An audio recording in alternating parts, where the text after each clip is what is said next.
Okay. I don't understand going live. I feel like I've never gone live, but I'm going live. But I don't really want anyone to watch me. I just want to record without having to press the button to record a bunch of times. But I just want to say that I'm Kamala Harris, Tim Scott, this here Mayor Lori Lightfoot. They don't represent me. And so,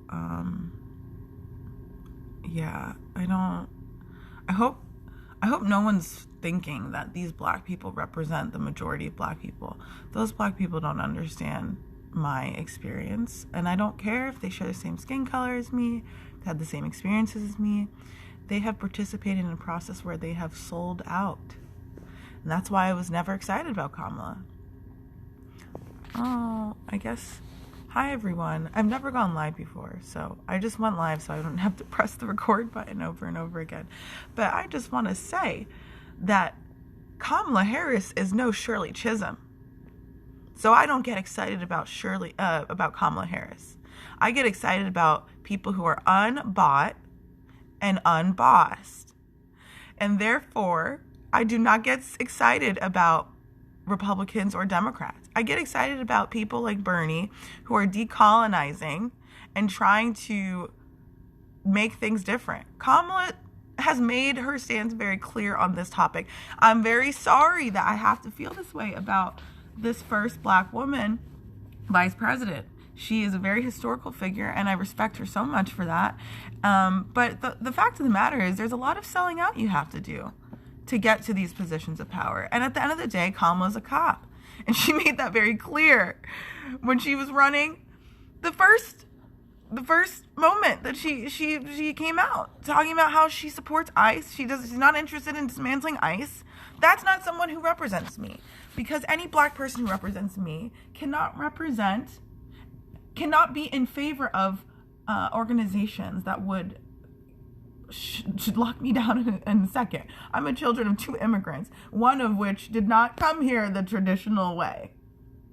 So I'm not in favor of any militarized organization that would kill my family or me in a split second. So Kamala doesn't represent me. Tim Scott could never represent me. Candace Owens, they're no different than Candace Owens, who's not a politician, but is another sellout. And so, yes, that is why none of these people represent me. I just want to make it clear. You can watch black people getting a check to shuck and jive for white people, for white politicians. Say whatever you want. They don't represent me, and they probably don't represent most of the black people you know. I'm not saying black people are a monolith and that we all believe the same thing, but it just goes to show that this two-party system is broken and needs to be eradicated. God bless Bernie Sanders for sacrificing his independence and his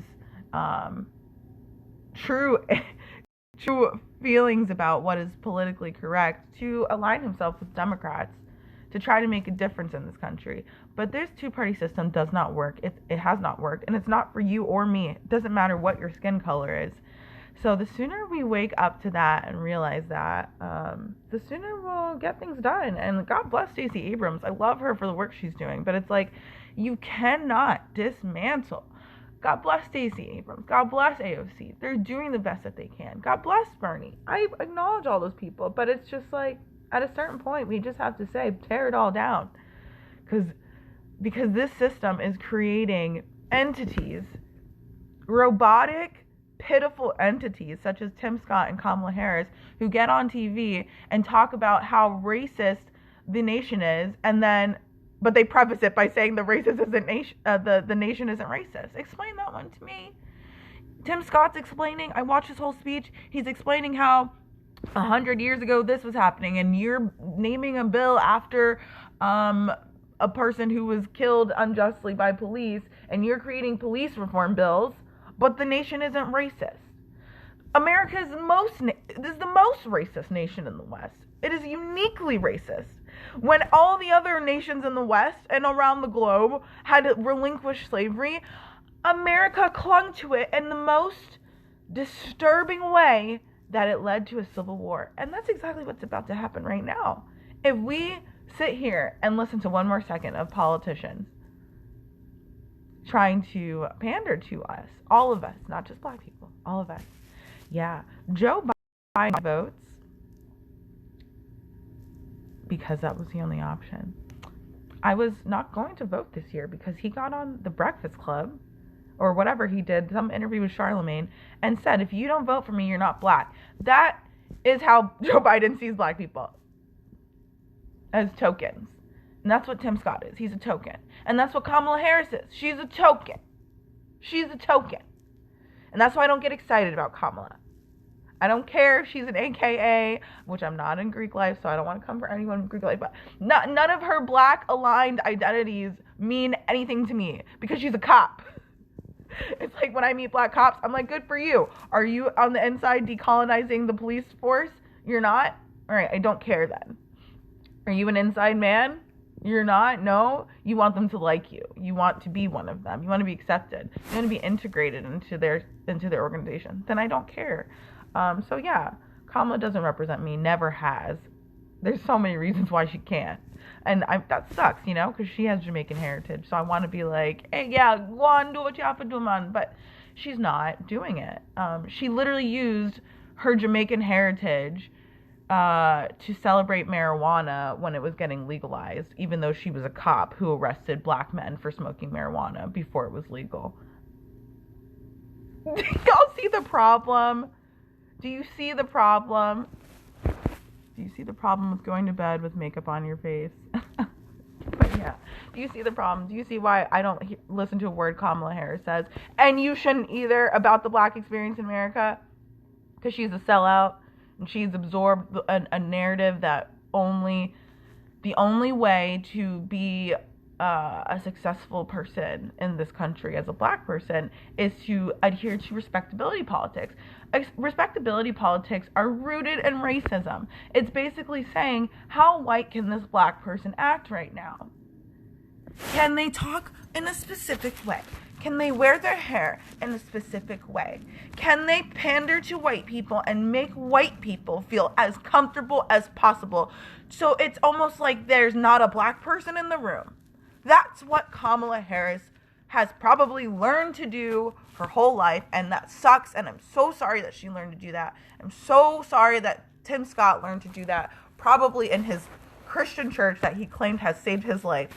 That the only way to get by in this nation is by being a holy, saint-like black person. So yes, Tim Scott, that's why people call you Uncle Tom, because you probably tout respectability politics, even though there's proof after proof after proof. That doesn't matter if you're the nicest, sweetest, kindest black person in the whole wide world, and all you do is sing to butterflies and birds, and you're literally wearing a princess dress, they'll still kill you. So either they'll kill you by death of the police, or they'll kill you by some other systemic way in which you are not given the resources that you need to survive. Why do black women die more when they go to the hospital? Why? And this is across socioeconomic status. This is across geographic areas. This is my research topic for my thesis, so I know this very well. It does not matter how educated you are, how much money you made, what your hair looks like, how light-skinned you are. You will experience fatal discrimination. Like, discrimination to the point where they will just neglect your whole identity and just hope you go away. And it's because of Tim Scott and Kamala Harris and Lori Lightfoot and disgusting ass Candace Owens that these narratives have been allowed to thrive for centuries. I watched this movie about Fred Hampton, and I realized, it occurred to me that the FBI and the government could have never dismantled the Black Panthers and all of these people if there weren't black people who were selling out to the government. And I know that there's a lot of different reasons why black people became FBI informants. But it's like, damn, at least they were FBI informants getting paid for this shit. Or getting some feeling of safety from it in their minds. Some of these black people are just out here doing it because they don't love themselves. They're not even getting anything from it. I mean, Kamala became the vice president for it. And Tim Scott is who he is because of it. some black people are just out here shucking and jiving for white folks because they've been taught that that's what they're supposed to do. And we just cannot solve any systemic problems until black people get it together. Black people got to stop killing black people. Well, why don't white people have to stop killing white people? All groups kill each other because segregation still happens. Like, we're not all just like living in an integrated fairy tale where like white people have the same chance of getting killed by black people and vice versa. It's like, no, we're heavily segregated. That's why we're killing each other. We're killing each other because people are going to kill and they kill each other. But when a white organization, the police, and I know there are lots of different colors of people in the police, but what I'm saying is it's a white organization. So when a white organization comes into a black neighborhood, none of the police officers who are white live in the black neighborhood, and they infiltrate the neighborhood and they're surveilling it all the time, never giving it any other resources other than fear, and then they go in there and they kill it, and oh yeah, you are paying for their jobs, you're the taxpayer, that's why that's different. But some black people who aren't even FBI informants and they don't even get paid for it can't seem to understand that. That's crazy. That's crazy. So yeah, don't listen to Republicans or Democrats. Don't listen to anyone who is not, who has shown you that your only utility to them is votes.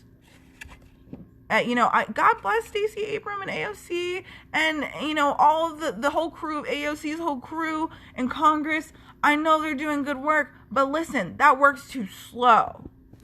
We can't fix the master's house with his tools. Audre Lorde said it loud and clear, and I believe it. And Shirley Chisholm said it loud and clear, that the only way to be a black politician in the United States is to be unbought and unbossed. So I guess really she was a socialist or independent as well. An anarchist, rather, probably. But, we don't think about what kind of revolution it would have to take for things to really change. The system that we have now is too slow, and it's slow on purpose. And it's not lost on me that, the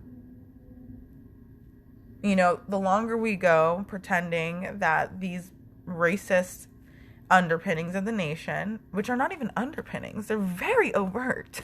But as long as we pretend that these racist underpinnings of the nation aren't the driving force for every inequity that we all experience today, then we will continue to go further and further and further into this dystopian reality that we're in. We're literally in a dystopia. When I wake up, oh, hi, Wit. Oh, thank you. You're a smart woman. All black women are smart, and that's why Candace Owens is pulling a fast one on all you whites. All you whites who listen to Candace Owens. And you're like, well, Candace Owens said, she's pulling a fast one on you, buddy. She really is. Get your coins, girl. That's all she's doing. Candace Owens is getting her coins, and unfortunately, Kamala Harris is out there getting her coins. Or power, whatever you want to call it. Money is power, I guess. Some people, you get to a certain point and all you can see is power. You're like blinded by power. You can't quite see what's actually happening anymore because you're blinded by power. So yes, I feel fine saying Kamala Harris is delusional, just like I feel fine saying Lori Lightfoot is delusional. And I can say that and still acknowledge that they're amazing women who have made historical marks in history. But if you're getting on TV saying America's not a racist country, but everything you say after that indicates that America's a racist country, it's showing me that you're blinded by power and you can't let the whites in your corner think that you're not one of them, because then you lose your power. So we all need to decolonize. That's all I have to say. I just wanted to rant without pressing the record button, so I made a live, but I don't know how to save this or if this will show up anywhere. I've never done it before, but y'all, stop listening to politicians. If someone is leading at this point by saying they're Republican or Democrat, don't listen to them. Their minds are in a system in which they cannot even see the realities of real people's experiences. Oh, she has. Yeah, she's literally a police officer. Like, Kamala literally locked up so many black men in California for marijuana. And then she got on the Breakfast Club and made a joke about smoking reefer because her heritage is Jamaican. After she locked up black men for marijuana. there's some real weird shit happening up in that woman's brain. And I'm so sorry that I have to say that, because she's amazing. But you can be amazing and really fucking delusional at the same time. So, unfortunately, that's the case with her. That's the case with Tim Scott. I mean, like, Tim Scott's literally up here saying, I had to write a police reform bill to acknowledge that racism was happening in the police force. But the Democrats didn't want to do it. It's like, why you gotta write a police reform bill? Because they're racist. Because it's founded off of slave catching. Because the country's a racist nation. Make it make sense, buddy. So, any white people seeing that, just know that doesn't represent the black people and that you might know. Or you might not know. And Tim Scott's probably relying on the fact that some white people don't know other black people. And that's why he's saying that. He's hoping that you're a white person who doesn't know any black people, so you should just listen to him, a black person. Well, I'm here to tell you, the reason why Tim Scott gets called Uncle Tom is because he is an Uncle Tom. He's Uncle Tom, and he's a shucking and a jiving, and he's making his coins, his Republican coins. And that's why he mentioned all those other things about respectability politics in his speech. Because he has bought into the idea that black people will be just fine in this country if we just act white. If we just act white. Not act right. If we just act white, we'll be all right. So I am going to log off here now. I don't know how to save this. I hope I can save this. Hold on, let me see. I don't know. I hope I can save this. Okay, let's see. Oh.